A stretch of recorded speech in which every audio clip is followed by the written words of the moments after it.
नमस्कार, मैं महेश कुंतल आज आपके सामने बीएड सेकंड ईयर जेंडर विद्यालय एवं समाज विषय के साथ हमारा जो समाज में लैंगिक असमानता वाला टॉपिक चल रहा था उसी को हम कंटिन्यू करते आगे पढ़ेंगे। इसमें जेंडर का सामाजिकरण। तो इसमें स्त्री पुरुष जीवन रूपी गाड़ी के अगले एवं पिछले पहिए हैं।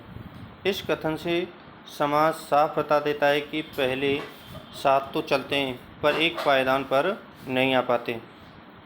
सामाजिक तौर पर एक आदमी को कमाना चाहिए और एक औरत को घर संभालना चाहिए। अतः अगर हम जेंडर के समाजीकरण की अगर बात करें तो हमारे समाज में ये मान्यता रही कि स्त्री और पुरुष दोनों साथ साथ चलते हैं और एक दूसरे का सहयोग करते हुए अपने परिवार को आगे बढ़ाते हैं। परिवार में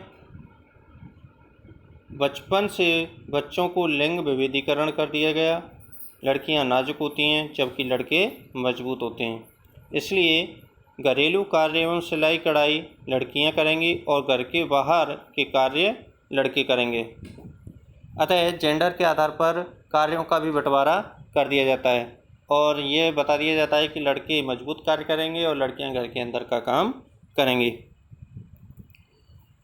विवाह के बाद उपनाम का परिवर्तन, आदमी को नाम नहीं बदलना पड़ता। घर औरत को समाज रिश्तेदार बार बार उकसाते हैं कि वे अपना उपनाम अपने पति के नाम पर रख लें।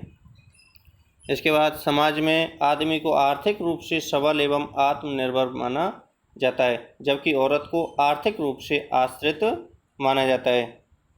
इसके बाद पुत्र वंश पुत्र चलाता है और माता पिता का दाह संस्कार कर उन्हें मोक्ष दिलाता है।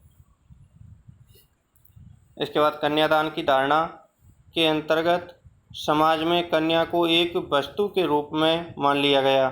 यह माना जाने लगा कि वस्तु दान में नहीं दी जा चुकी है, उसे ना तो वापस लिया जा सकता और ना ही उसका पुनर्दान दिया जा सकता। कन्या को दान के रूप में प्राप्त किया है वह उसका पैसा चाहे वैसा उपयोग कर सकता है। इसके बाद विधवा महिला को शुभ कार्यों में भाग लेने की समाज के द्वारा स्वीकृति नहीं दी जाती। उसे श्वेत वस्त्र पहनकर एक समय भोजन करके जमीन पर चटाई बिछाकर सोकर अपना जीवन निर्वाह करना होता है। इसके बाद संतानहीन महिलाओं को समाज द्वारा वांझ उपनाम से संबोधित किया जाता है। उसका शुभ कार्य में भाग लेना अशुभ माना जाता है। महिलाओं को ससुराल में बड़ों के सम्मान में पर्दा करना पड़ता है। इसके बाद सुहाग के प्रति केवल स्त्रियों द्वारा धारण करना ही अनिवार्य है। अगर विद्यालय में देखें तो इसमें हम लड़के एवं लड़कियों को प्रार्थना सभा तथा कक्षा में अलग पंक्तियों में बिठाया जाता है। लड़कों को विद्यालय उत्सवों में बैठक व्यवस्था तथा बाहर के कार्य करने के लिए कहा जाता है जबकि लड़कियों को साज सज्जा का कार्य दिया जाता है। लड़कों को खेलों में भाग लेने के लिए प्रोत्साहित किया जाता है जबकि लड़कियों को सांस्कृतिक कार्यक्रमों में भाग लेने के लिए कहा जाता है। लड़के एवं लड़कियों को दंड देने में भी अंतर किया जाता है।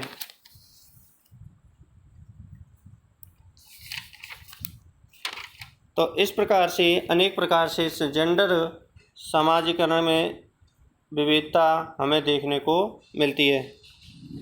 अब स्वतंत्र भारत में स्त्री शिक्षा हेतु किए गए प्रयास, जैसा कि हमें सभी पता है कि 15 अगस्त 1947 को स्वतंत्रता प्राप्ति के बाद 26 जनवरी 1950 को भारतीय संविधान के पश्चात स्त्रियों को समानता का अधिकार दिया गया जो शिक्षा के क्षेत्र में भी लागू हुआ।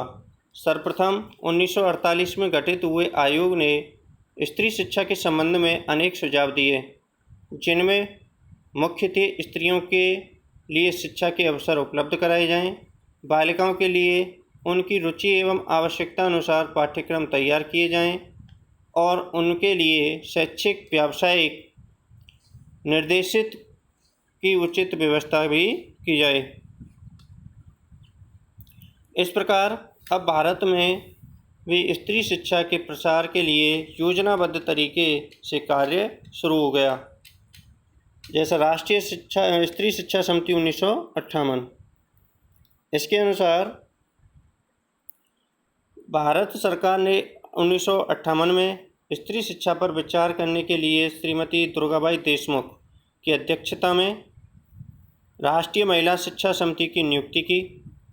इस समिति को देशमुख समिति के नाम से भी जाना जाता है। इसका मुख्य कार्य स्त्री शिक्षा की विभिन्न समस्याओं का समाधान करने के लिए अपने सुझाव प्रस्तुत करना था।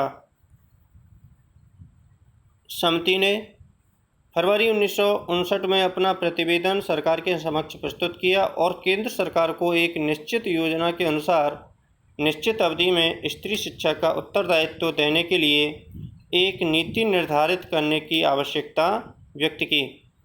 इसके साथ ही यह भी कहा कि ग्रामीण क्षेत्रों में स्त्री शिक्षा का विशेष प्रयास किया जाए। वे केंद्र सरकार इसके प्रसार संबंधी व्यापक संपूर्ण भार अपने ऊपर लें। समिति ने केंद्रीय शिक्षा मंत्रालय द्वारा राष्ट्रीय महिला शिक्षा परिषद की स्थापना किए जाने व राज्यों द्वारा बालिका एवं शिक्षा की राज्य परिषदों का गठन किए जाने के भी सुझाव दिए।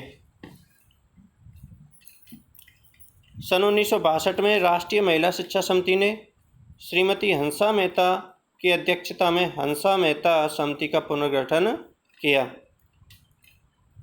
स्त्री शिक्षा के संबंध में इसने निम्न सुझाव दिए, जैसे प्राथमिक स्तर पर लड़के एवं लड़कियों के लिए समान पाठ्यक्रम होना चाहिए। माध्यमिक स्तर पर लड़कियों के लिए गृह विज्ञान शिक्षा की सुविधा होनी चाहिए। बालिकाओं के लिए अलग से व्यावसायिक शिक्षा की व्यवस्था की जाए। किसी भी स्थिति में बालक एवं बालिकाओं की शिक्षा में बहुत अधिक अंतर नहीं होना चाहिए।